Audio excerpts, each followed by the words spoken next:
back. You're watching Overdrive, and it's time now for us to take your queries on Auto Selector. Sirish has always joined us. Sirish, before I get our viewers' questions on, I've got a question for you. Just before the break, we saw Bert driving the new Skoda Yeti. But how do you actually see that car performing in the Indian market?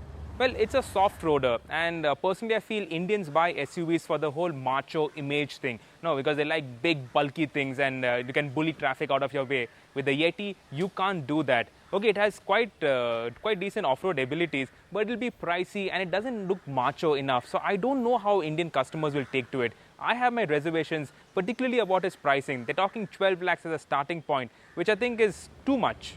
All right, enough about the Skoda Yeti. Sirish, our first question comes in to us from Shaunak Thakur. He writes in from Ahmedabad. He says he wants to buy himself a premium hatch. He's a Fiat fan at heart. He wants to buy the Punto, or should he wait for them to launch the Bravo? Also, can you give him some insight on the expected specs and the pricing of the Bravo? Will it be imported in the CBO or CKD guise or be manufactured in India? The Punto or the Bravo, what would you recommend, Sirish?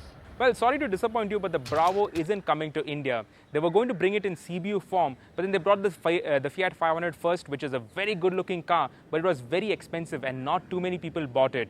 The Bravo, it was going to be priced at 20 lakh rupees, and at that price, I don't think anybody would have bought it. So, sensibly, Fiat have canned the ideas of bringing the Bravo to India. So that leaves only the Grande Punto for you.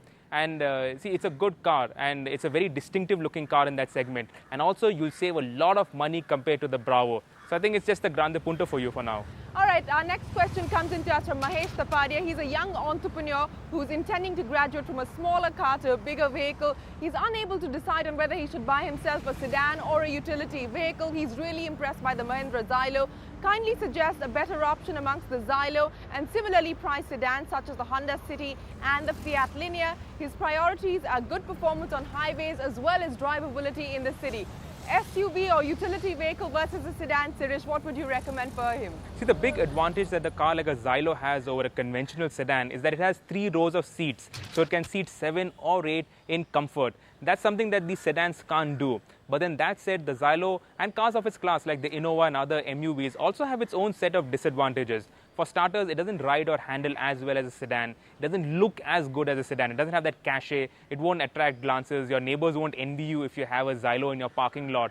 And also, it doesn't have the refinement or build quality of a normal sedan. Now, the Honda City, it's only a petrol engine, whereas the Xylo has a diesel engine. So the running costs of the Xylo are much lower. But then the City has got better refinement, it's a nicer car to drive, it's a better built car overall. So if you have only a family of 4 or 5 and you don't want to cart those 7 or 8 people in comfort, stick to a sedan like the City.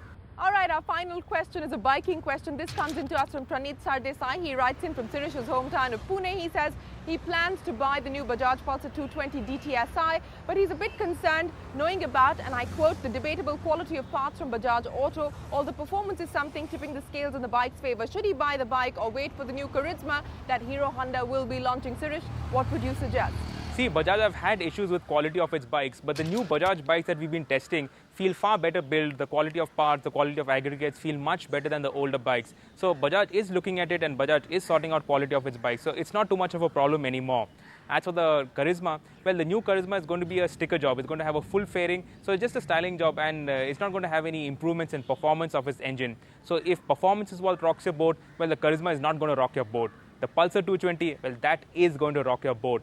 As compared to its pricing, it's like a performance bargain. It's priced very well, and that new engine, it's only carburetted. It's not got fuel injection, but it's got better performance, got better drivability.